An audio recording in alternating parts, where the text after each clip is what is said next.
This is the X-Zone Broadcast Network, broadcasting worldwide on broadcast affiliates and satellite program providers, including CNN Broadcast Network, Sirius Satellite Network, Star Media, Good News Radio Network, Angel Broadcast Network, Wiki Broadcast Network, and WPBN TV. For more information on the X-Zone Broadcast Network, visit us at www.xzbn.net.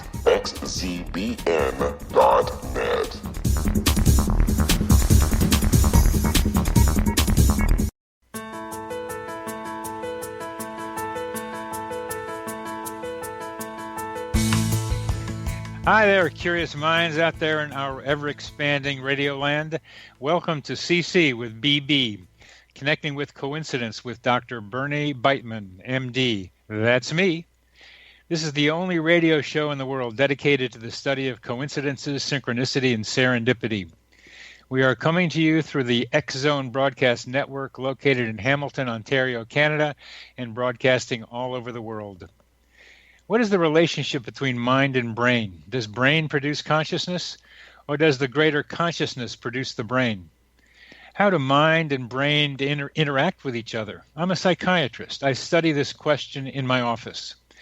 I help people with medications and with psychotherapy. I work in both the mind and the brain. You need your mind to recognize the coincidence and your brain to talk about it.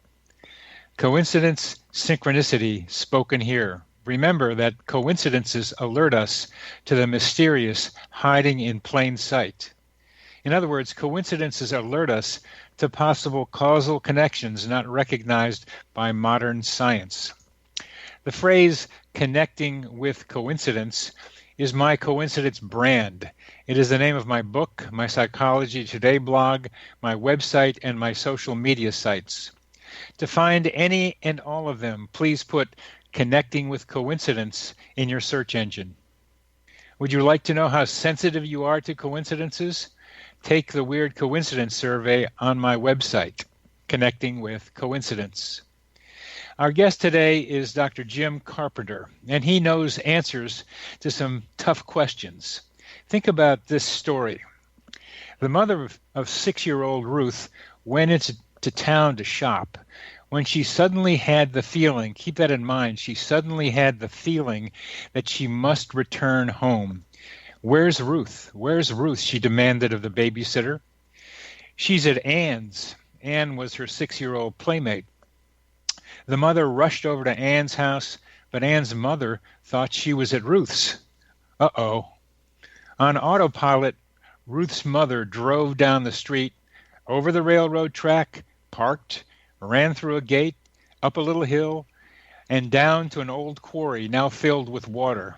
There at the edge sat both children with their shoes off, ready to wade into the quarry.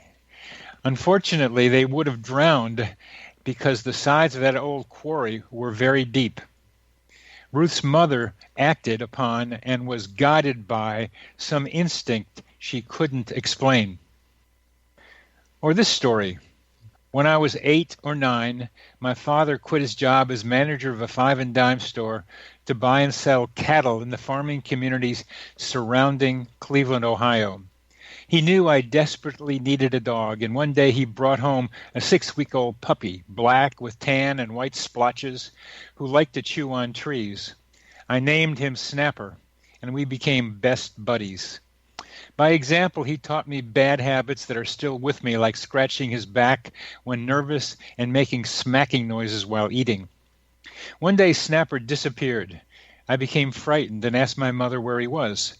She didn't know and suggested I go to the police station near my elementary school. I rode my bike the usual route to school, cut across the playground, crossed the big street, and pushed the bike up the stairs and the long walk to the front of the police station. A man in uniform sat behind the large desk. He shook his head when I asked him had he seen my dog. "Sorry, son, we haven't seen your dog." Tears flooded my eyes as I left. I wasn't paying attention to where I was going. I went down the stairs, and instead of recrossing the big street, I mistakenly rode the sidewalk on the right side of the street. sobbing. I looked up, and coming toward me was a black dog walking in Snapper's sideways style. Could it be? Yes, it was Snapper. He was casually happy to see me, jumping up on my legs, letting me pet his head. He seemed to be asking me why I'd taken so long to find him. Jim Carpenter is both a clinical psychologist and a research parapsychologist. He is clinical associate professor in the Department of Psychiatry of the University of North Carolina School of Medicine. He has been active in the governance of several professional societies and carries on an active private practice. Dr. Carpenter has published widely in psychology and parapsychology. For many years, he has provided pro bono clinical consultation for persons who seek help for what they think are psychic experiences. He recently published a book developing a theory of psi called First Sight, ESP and Parapsychology in Everyday Life, published by Rowan and Littlefield. He was awarded the Charles Horrington Award by the Parapsychological Association, for which he was also recently their president. Jim has a theory about Ruth and her mother and Snapper and me, how we found each other. I first thought of these ideas in reading Rex Stanford's ideas of PMIR, psi-mediated instrumental responses. And as we come to the close of this segment, I will be asking Jim about how he has advanced the ideas of a leading parapsychologist, Rex Stanford, in trying to understand how people find their ways to places that they don't know how they got there, but it sure works out well. So, Jim, we will continue this discussion in our next segment. We'll be back after a short break.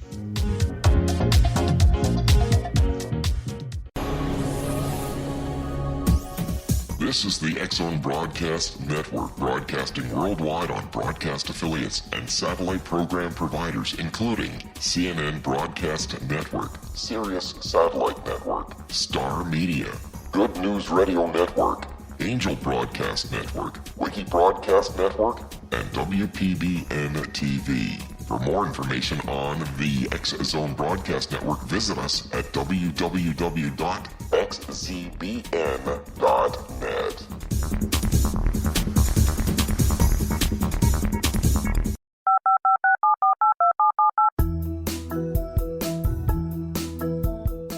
Did you know that when you're on the road with limited data or Wi-Fi, you can still listen to the X-Zone Radio Show with Rob McConnell, The Science of Magic with Gwilda Wiyaka, X-1, Dimension X, Space Patrol, and every minute of the X-Zone Broadcast Network by calling 213-401-0080, courtesy of Audio Now. No smartphone, app, or internet needed. It saves your data plan, and it's free if you have unlimited minutes. Call 213-401-0080 to listen on any phone, anytime, anywhere. Remember, 213-401-0080 for the best of the paranormal, parapsychology, and sci-fi radio programming anywhere, 24/7, 365.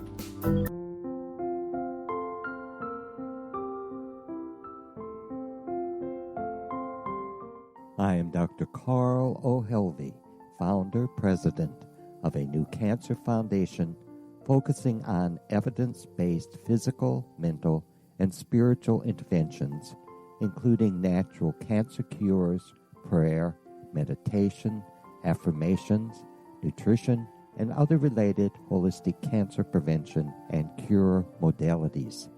These are used in cancer education, research, and financing care. I ask for your help to continue this important work by donating at www.holisticcancerfoundation.com.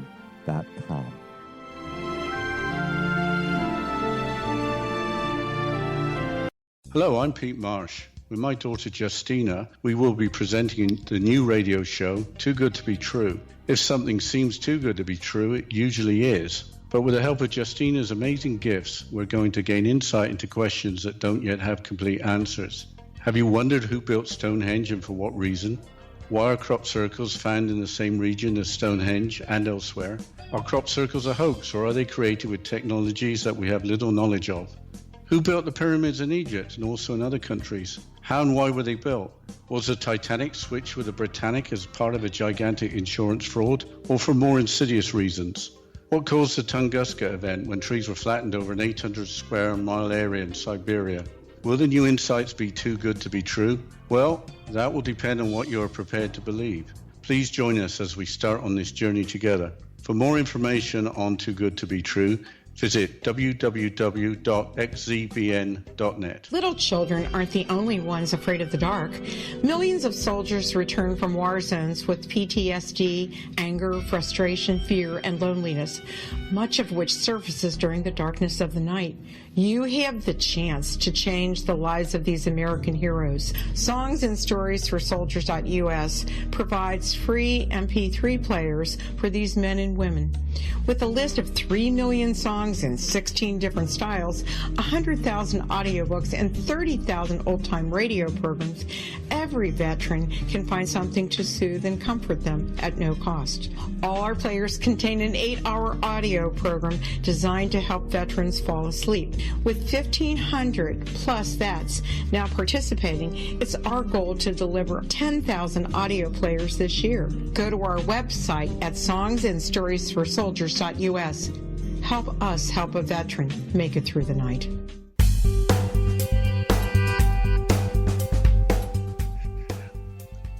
Welcome back to CC with BB.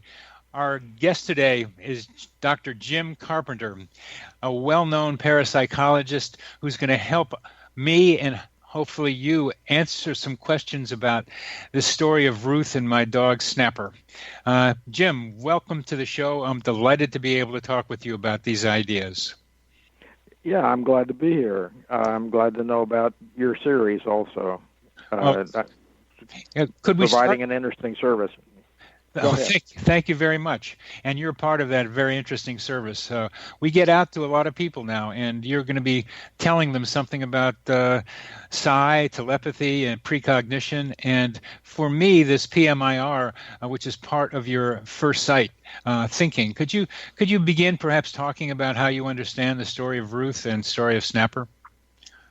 Okay, well, just before that, a word about PMIR. Stanford wrote in the context of a period in parapsychology in which all people were thinking about was the results of experiments. And if you just read what people were saying, you would come away with the impression that psi is just a weird kind of thing that happens occasionally in laboratories.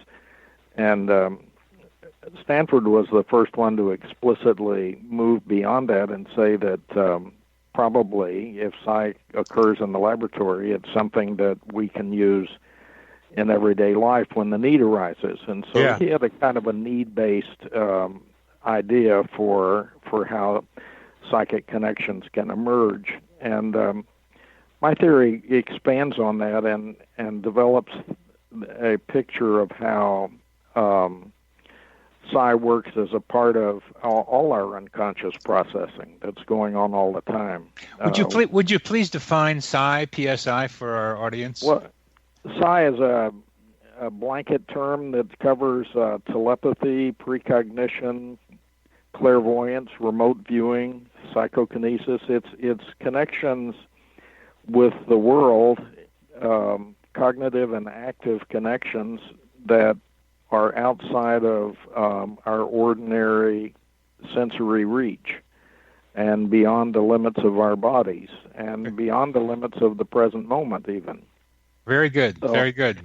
So we connect with things, but all this is going on basically at an unconscious level. It isn't a conscious process, and when elements of it emerge into consciousness, it's something you are always surprised by, and you're a little confused about, and you're never quite totally sure how to interpret. So they're emergences from the unconscious. They're rather like dreams in that respect. I would add also glad sometimes when they emerge into awareness. It can be very happy. And extremely useful. Yes. sometimes it's extremely useful. Sometimes it's only a little bit useful. The story with the dog. There's a great need to find that dog, and yes, we don't know in that story if exactly who's reaching out to whom and where the where the lines of connection might be. It's both of us. But the fact that both of them turn up on the street at the same moment. Is this you and your dog? Yes, it was me and my dog. Oh, yeah. The fact that you and your dog turned up on the same street at the same time suggests that some kind of unconscious connection was going on that neither of you were aware of, and that brought both of you to the same place at the same time. Yeah, and I made one wrong turn.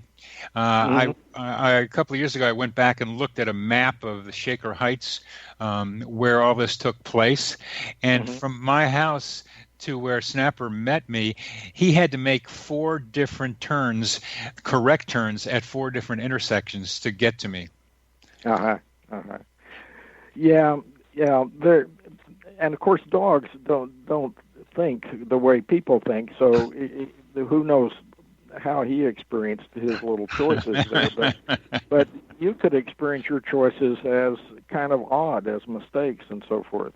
Yes. It reminds me of the story of the person on September 11th, 2001, who had the impulse to get off the subway on his way to the World Trade Center because he suddenly realized he wanted to bring a coworker a present, some flowers. And his delay in getting the flowers and getting back on the subway was enough to keep him out of the building before it was he arrived after the buildings had been struck, and so he was not part of the devastation. So sometimes those mistakes have very big implications for us. Yeah, Rex Stanford likes to use having a feeling of going one way or another on the highway and missing a problematic roadblock. That's one of his, and so these do have functional capacities for us. And let's talk about how this happens in more details and expand to other kinds of situations. It's unconscious or subconscious. It bursts into awareness, sometimes happy, sometimes confusing. I know you see people who sometimes are flooded with too many of these and wonder what's wrong with them. Are they getting psychotic? I have people I write about people who get overwhelmed by too many coincidences, which are much related to what you're describing. Yeah. And anybody, well, a lot of people probably are capable at some time or another in their life of having sort of an extremely open period that a psychiatrist might think of as schizotypal, sort of flooding of connections and meanings and so forth, and that can be part of. I think that's going to be psychologically meaningful, and the things that do pop up then, if they're really delusional, it's not difficult to see that from the outside, even though the person caught up in it is certainly not thinking of them as delusional. Right. But there just isn't a substance of real connection in the stories, whereas sometimes people just have many of these in the course of a day, and it's often a period in which their personality is undergoing a lot of shift and their lives are undergoing a lot of disruption, and it can be a positive disruption. People report this kind of thing when they fall in love, for example. Yes. Just lots of connections that are rather glorious. One of the principles I've come across, and you're supporting it, about coincidence formation. And coincidence is a very general term, and we're going to get, as we talk more and more about psi and what you mean with first sight, but the idea of transition and high emotion, as well as need, are characteristics of what a friend of mine calls coincidentiality, circumstances that increase the likelihood of coincidences. Yeah. Those are the very same factors that make it more likely that someone is going to succeed in a laboratory test of ESP and PK. So that there really isn't a line between the laboratory and the experiences we run across spontaneously in our lives. The same factors are at work. It's the first light theory is a way of trying to think about how the mind uses unconscious material, either uses it positively and incorporates it into decisions and physiological responses and experiences, or sometimes incorporates it into something that goes on in the world with an inanimate object. And there tries to state what the implicit rules are for that, and in a way that they can be studied better. And could you elaborate? I go through a lot of research that has been done to kind of hold it up against the theory and find that it, in fact, squares pretty well with the sorts of results we've accumulated over the last century. Are you describing, that if I understand you correctly, the rules by which a person can understand some of these intuitive, I'll call them, unconscious messages? No, the rules governing when they emerge and when they don't. It's just like you said, strong need and all that. Okay. Let me give you a very minor example that just popped into my email this morning. I like those.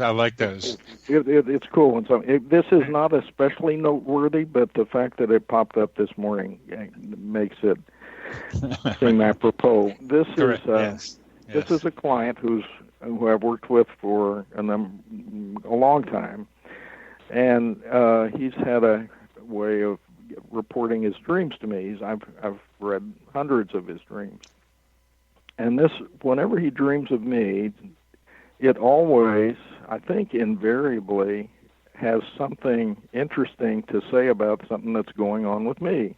And he doesn't tend to think of it this way, although he's become persuaded that he does have these psychic connections, and has even made use of it some. But in general, he started out as a person who really had trouble making relationships, trusting anybody, having any sort of emotional connection to anybody that wasn't very partial and angry and suspicious and so forth. And he's come miles and miles and miles since that beginning point, although it's like all of us, it's a work in progress. And his dream was he's in my house, and there's a family gathering, and it's very warm and convivial, and he feels welcome even though he isn't a member of the family, and he eats. It's all very Germanic somehow. It's as if there's a German theme in the air, and there are lots of Germans around, and he eats a German apple cake and realizes that it's really good. And the thing that's coincidental with me is that I've just did an Ancestry.com DNA analysis, and I was surprised to discover that I have a whole bunch of German in my genetic heritage. And I've been intrigued with that and a little ambivalent about that, I guess, given our historical experience with Germany in recent decades. And it's an appropriate issue for this guy because he's come, like I say, to be much more trusting and have much better relationships with his family and his friends and a love relationship and so forth, and certainly with me too. And he doesn't know that there's anything German about me, but a German person is the sort of person, as a Jewish man from New York, it's someone he might not immediately think he would have much positive connection with. And so it's a nice dream in the sense that it shows. Plus, he only recently has come to be able to eat in a dream and experience satisfaction with it, which the idea that the world can be nourishing is this developing theme that's very, very nice. Very good. So anyway, it's just a nice little connection there, and it connects with something that I've been kind of dealing with for the last couple of days. So that's really cool. It's minor, but it resonates, and it fits with our program. I find coincidences happen around this program sometimes as well. Well, we've come to the end of this segment, Jim, and we will be back after a short break. Okay.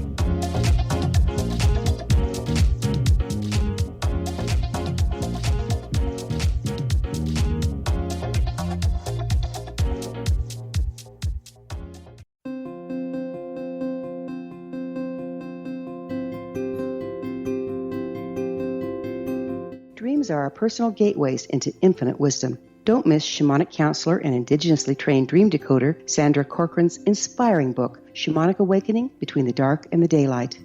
This remarkable work chronicles Sandra's 35 years of experience with diverse wisdom keepers and her initiations throughout the Americas and across the British Isles, Turkey, Greece, and Egypt. Sandy's knowledge of symbology, psychology, and myth influence her dream blog and workshops. Sandy offers private tarot readings, international journeys, a meditative CD, as well as her book, Shamanic Awakening, to encourage you as you navigate this earth walk, creating a deeper connection to yourself and all that is. Find this and more at Sandy's website, starwalkervisions.com.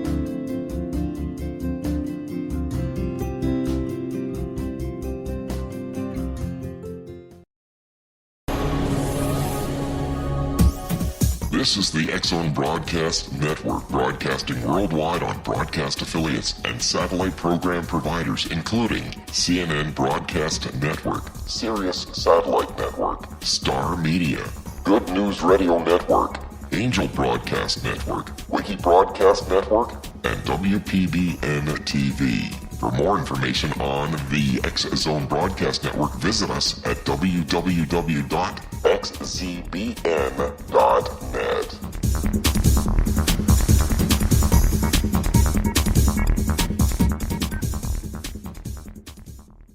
How would you like to be able to read other people's minds? Well, the next best thing is here. When you know how to read a person's name, you know how the person thinks, feels, and behaves. Each letter in our name holds a key to unlock our true essence. Our name contains both our gifts and challenges in this lifetime. Mnemology science discovers personality secrets hidden in the placement of the letters of our names, including the first and last impression people remember about us. Sharon shows us how to interpret the arrangement of letters as outlined in her book, Know the Name, Know the Person. Sharon Lynn Wyeth created mnemology science after 18 years of research and testing her theories, and has supported thousands of people around the world in understanding themselves and others better. You'll enjoy Sharon's unique teachings as she shares her system to learn the gifts behind your given birth name. Even if you don't like your birth name, there are jewels in this book. If you're thinking of changing your name, ready to name your child, or wanting to get along better with others, this is the book for you.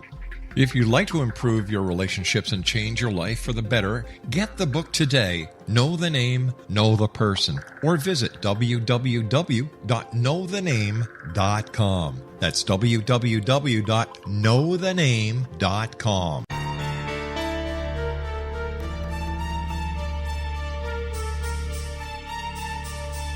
Hello, I'm Justina Marsh, and with my dad Pete, we are going to present a new show called Too Good to Be True. Together, we are aiming to discover more truths about this world and beyond. Do you have unanswered questions about the world?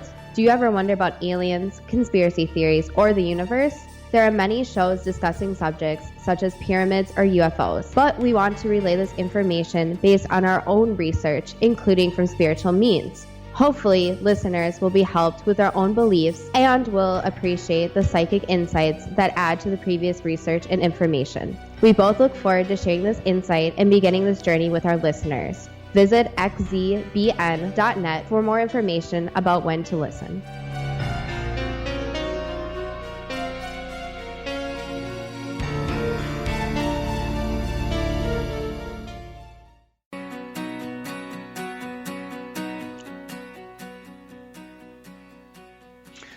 Welcome back to CC with BB. Our guest today is parapsychologist and psychologist Dr. Jim Carpenter. And we just had a little nice coincidence correlated in time with our program, and we've seen this before. When this program happens, I think it creates a little whirlpool of coincidentiality. It increases the likelihood of coincidences, and I just keep collecting these the stories, because we had several in the past that somehow not only this program but just your thinking about coincidences, talking to the audience, will increase the likelihood of them, and talking with other people about them will too. Jim, could you talk about how coincidences can be understood in first sight theory? Yeah, I think first sight theory says that as opposed to something anomalous and occasional and mysterious, psi is actually a natural capacity that is going on for all of us all the time. I think that's worth saying again, because it's hard for a lot of people to believe that, and that's a huge contribution you are making to our thinking. Yeah, the idea is that psi is an unconscious process that everyone is using at every moment to deal with a very big expanse of reality that's far beyond the limits of our body and our present moment. And the little eruptions of coincidences and ESP experiences and PK experiences that we see are just little hints of that process going on all the time. And the natural function of that process is to guide us in making the best, informing the best experiences, most useful responses to reality as it develops. It functions the same way that subliminal perception does. We think of subliminal perception as an odd thing that just occasionally gets people to buy things they don't need, or to vote in ways they don't really want to vote or something. But actually, subliminal perception is something that's going on constantly. We're constantly getting little pre-conscious bits of information. And based on research, we know that the mind is constantly using this pre-conscious information to help us form our perceptions and our actions, our decisions. If you set up experiments that let you see how this works, you see that it's going on all the time. And First Sight says that ESP and PK are actually going on all the time in the same way. We're continually using them. To sharpen the line between subliminal and psi perceptions, subliminal is still relying on the basic five senses for information, where first sight theory talks about a first sight, sixth sense, whatever term is best, but in this case the first sight idea is that's going on at a different level of perception. Yeah, it's going on. It's saying that the same processes that go on with subliminal perception, which are tiny little bits of sensation, are actually going on far beyond the body, too, that without any sensation. Have you looked at ocular saccades as a form of subliminal perception? Oh, sure. I mean, I follow the research that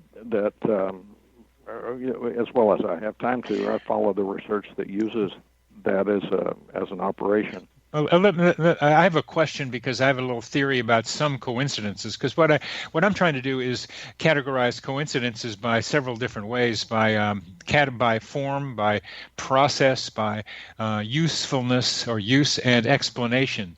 And one explanation I keep coming across for some is that we see something out of, quote, the corner of our eye, but we don't recognize that we saw it, and then say, "Wow, I just thought of that." And there it is.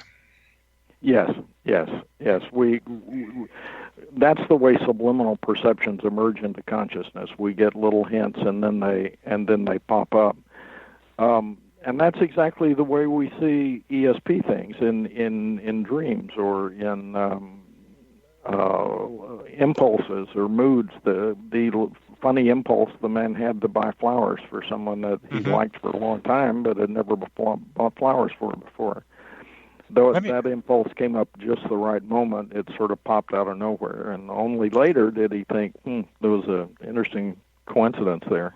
Right. Let me give you a little story I just read yesterday. A woman hears a voice, and the question really is about the hearing voices. Here's a voice that tells her she's got to go to the hospital. There's something wrong. And then she goes to a psychiatrist. They put her on antipsychotic medications. Obviously, that doesn't do anything. Eventually, she ends up listening to the voice and going to a hospital, getting a brain scan. And even though she had no symptoms, she insisted on having her brain looked at. And there was a large, thankfully benign tumor in her brain that would have continued to grow. So this voice, and this is a question about what form the psi information comes to a person. It seems to me that sometimes that information comes in the form of a voice. Is that true? Oh, sure. Yeah, absolutely. A voice. Funny music that comes into your head, a dream that you recall, a mistake, turning the wrong way and having it be meaningful and helpful. Yeah. There are all kinds of little inadvertent ways that we see indications of this psychic connection. Well, voice scares people. It's when it seems like it's from outside. I mean, an impulse to go this way instead of that, for example, or get off the train for the reason that you mentioned, is different for the experiencer. Yeah. And that's why I'd ask you to talk a little bit more about the voice as kind of a separate, I'll say, distinct, interesting, and a more volatile kind of experience. Yeah, well, the voice that we experience as having a kind of autonomy certainly grabs our attention if you're not used to having those experiences. I have had experiences like that for a long, long time. I don't consider them particularly strange personally at this point, and they're often very useful. And it's not exactly like talking with you and hearing what you're saying. It's sort of on a border between inside and outside, but it's outside enough that it has an autonomy. And what those voices say can surprise you. I cultivated the ability to have these voices years ago when I trained as a Gestalt therapist. And as a Gestalt therapist, you might sit across from an empty chair and ask your client to do this and carry on a conversation with someone who isn't there. And when you get into this role play in an emotional way, and you're really engaged, you really see that person, and they really say things to you. And often they're things you don't want to hear, and they're things that really surprise you. So they're quite autonomous. And when that happens, they're always important. Now, when it just pops up that all of a sudden there's a voice in your head and there never has been a voice in your head before, that can feel weird and frightening. But it isn't necessarily a sign of anything malignant going on. Obviously, it could be something helpful. Could you tell us how you cultivated this autonomous-seeming voice in your mind? Well, if you are engaged for a while with Gestalt therapy, you do a lot of role-playing with people who aren't there. Someone who was badly treated by their father might, the therapist brings the father into the room, sits him across on a couch and says, "Can you see him?" "Yes." "What's he look like? What's he wearing?" And then you have a conversation. And after a few minutes, if the person is really involved with this, you will have very vivid descriptions of the person, and like I say, they'll start saying things that I mean, it's the client's voice who's uttering all this, and you might have them switch chairs. Now you're your father and you're talking, and at this point you really get into that position, and you say lots of things that you might never have thought you would say. Then you switch back and you respond to that, and if you do this kind of work for a while, you get really comfortable with voices and visions that have an autonomy to them and that will surprise you with their contents. And they tell you the truth in really interesting ways. I can see that some of the voices of that other person in the other chair are part of what I would call my subconscious, and part of some of it seems like it's psi, and from what you're describing, I never thought of it this way, but there seems to be a borderland between what I could say is normal subconscious descriptors and something that's psi. Well, that's where first sight comes in too, because what I say in first sight is that at an unconscious level, these things are totally mixed together. What we think of as my normal personal unconscious is really totally mixed together with who that person actually is. Elizabeth Mintz, who was a group therapist just a number of years ago, told this fascinating story where she's in a group and the patient asks her to role play her mother, and this patient has no conscious memory of her mother, and so Elizabeth wasn't sure that would make much sense to do that, but it was a heartfelt request, so she agreed. And in the process of this role play, Betsy Mintz started to find that she couldn't talk very well. It's as if she had a speech impediment, and these weird sounds started coming out of her that were kind of guttural, and she said were pig-like. It was like a pig grunting, and then she had this murderous impulse toward the patient as a child, and felt this huge need to have the child go away, for the child's protection. That is, you need to go away or I will kill you. And this brought back memories that the patient had never had before consciously of them being beaten by her mother when she was real little, and seeing how out of control the mother was, and then suddenly understanding why the mother had sent her away. That is so... Sent her away to save her life. That is and so anyway, cool. That's the sense they made out of it. And in the process of this, Betsy was sort of channeled this woman.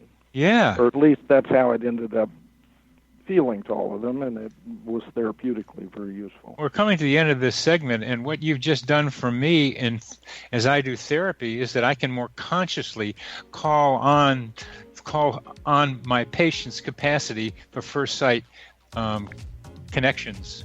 Yeah. We'll be back. We will be back after a short break.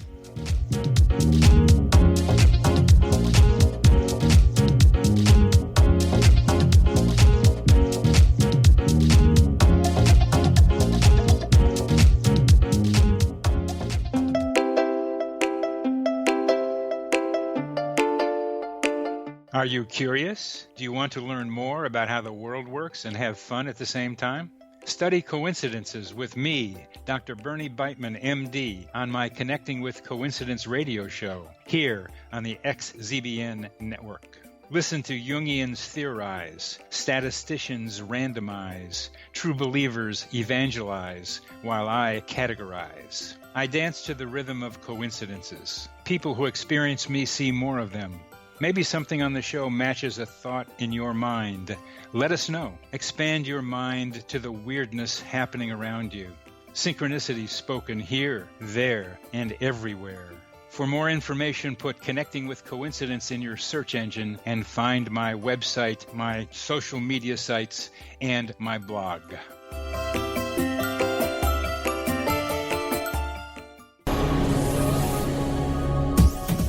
This is the X-Zone Broadcast Network, broadcasting worldwide on broadcast affiliates and satellite program providers, including CNN Broadcast Network, Sirius Satellite Network, Star Media, Good News Radio Network, Angel Broadcast Network, Wiki Broadcast Network, and WPBN TV. For more information on the X-Zone Broadcast Network, visit us at www.xzbn.net.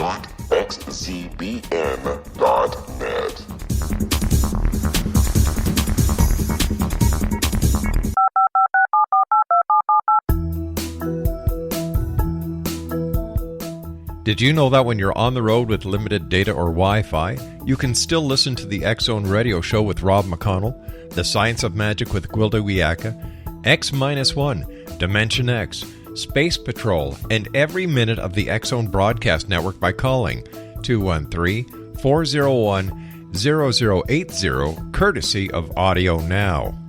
No smartphone, app, or internet needed.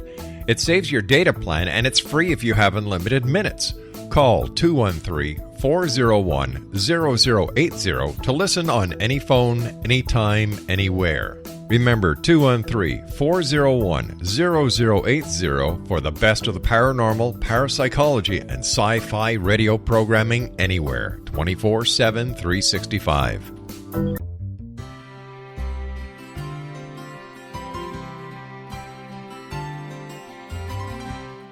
True healing must address 4 levels: physical, emotional, mental, and spiritual, for us to live joyful and productive lives. We tend to treat 3 of the 4, leaving the spiritual languishing. If you're tired of the same dysfunctional patterns cropping up in your life, Soul Balancing is for you.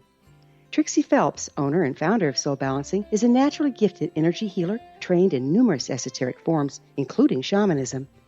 Trixie has created a powerful modality that safely and effectively clears your energetic field. A Soul Balancing session can remove interference, heal trauma, and restore your hope. Contact Trixie for a life-changing long-distance session today, www.soulbalancing.world.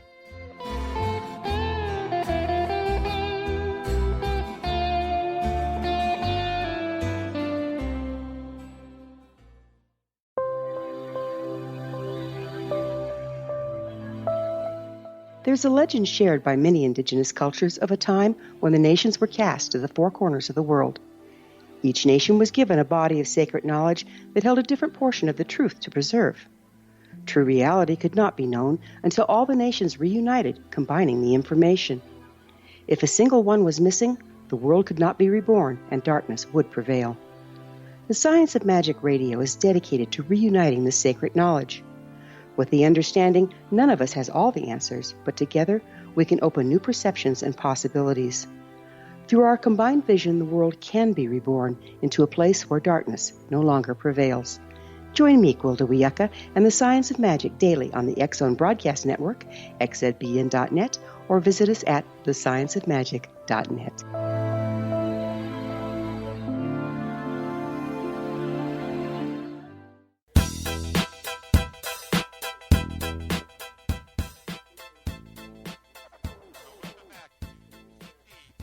CCBB, Connecting with Coincidence, the only radio show in the world dedicated to the study of synchronicity, serendipity, and meaningful coincidences.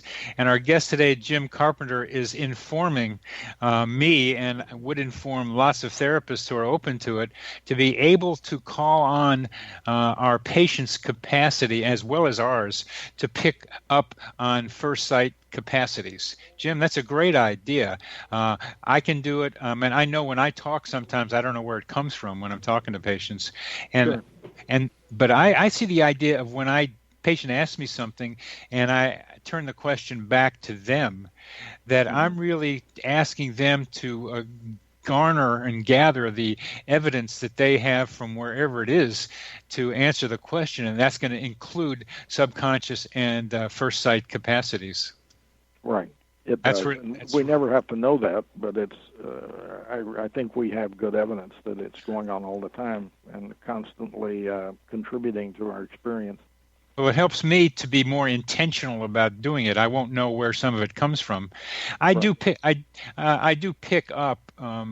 Call it empathy. Sometimes it's cognitive empathy. What's going on in my patients, as if it's an autonomous thing where I pick it up from them, and I know it's not me, kind of like making it up myself or making some logical deduction, but I can see what's going on sometimes in a patient's mind, and that's not an uncommon experience. Even Freud talked about being able to be telepathic in a psychotherapeutic session. So would you talk about why psychotherapy seems to be a fertile place in which to observe meaningful coincidences? Yeah. Let me just back up just a step, because in trying to articulate the factors that make it more likely that we'll see evidence of these connections. Very good. I've spent a lot of time thinking through research on long-term memory, research on subliminal perception, on intuition, creativity.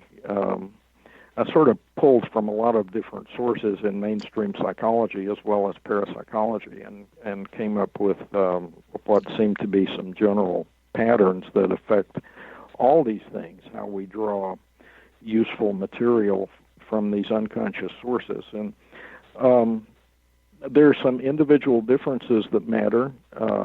Being a characteristically open-minded person helps.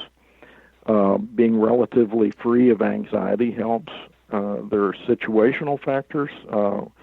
When we're cognitively working on something and thinking hard about something, you can expect sight to go out of sight and to disappear, to virtually never be obvious.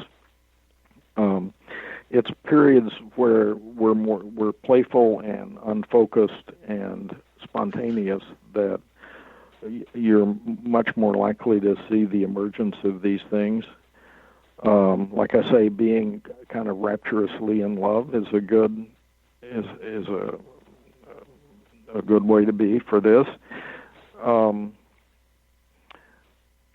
The information matters too, whether or not the information is important. Let me give you one example real quick of a kind of connection that isn't mental as much as physical. This was a woman who's given to poltergeist experiences. That is, things around her would move, and noises and breakages and things spontaneously. And I've seen enough of this sort of thing from this person and from others to have gotten over most of my doubt in a few cases, and this is one of them.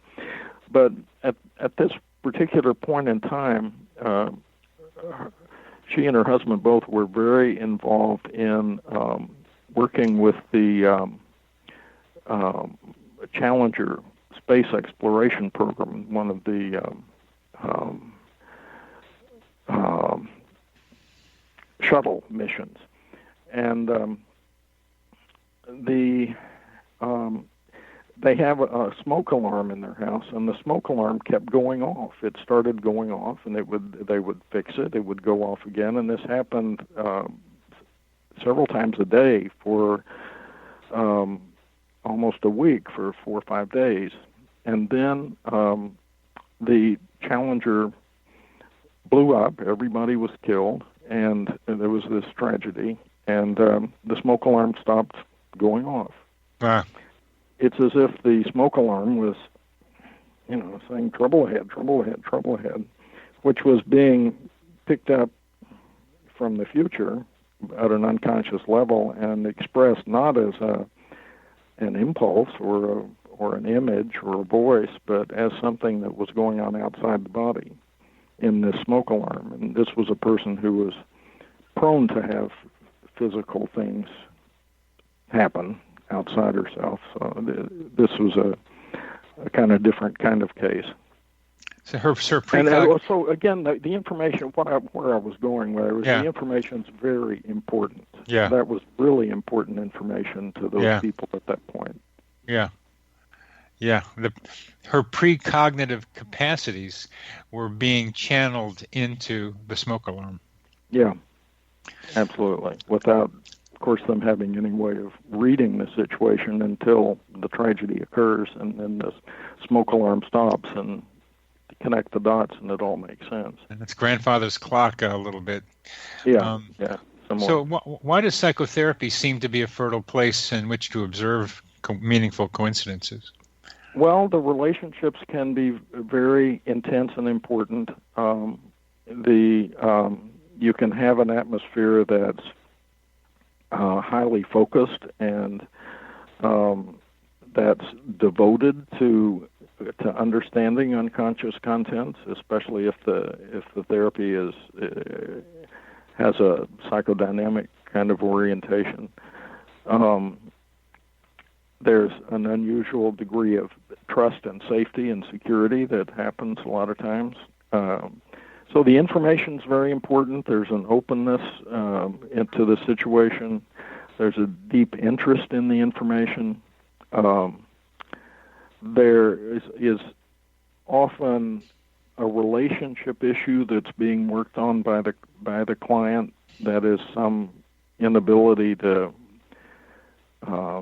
succeed in relationships in some way or another, and so when there's a connection between the two people, it's as if that problem is being directly addressed. That is, in fact, I am connected to people.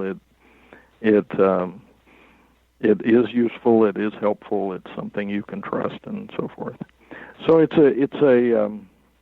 brings together a lot of the factors that research shows us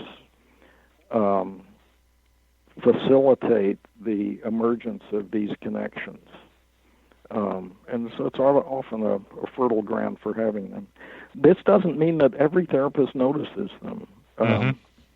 There was a wonderful psychoanalyst, Drew Eisenbud, who collected a lot of stories of his own, and after he had a lot of material, he was sure that if he told his fellow analysts these stories, they would immediately tell him their own stories, and he was surprised and disappointed that, in fact, no, they never noticed anything like that.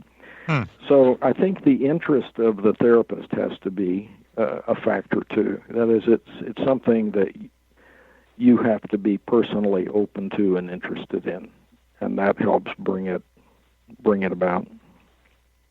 And how have your fellow therapists that you talk with reacted to your ideas? Well, they tend to be friendly people, so I don't. The ones who think I'm crazy haven't told me so to my face.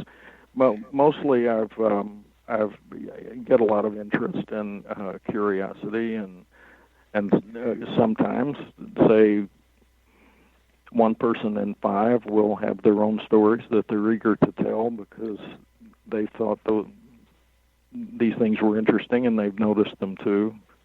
So it hasn't been a bad experience. The reception from academic psychologists is much chillier, but clinicians tend to handle it okay.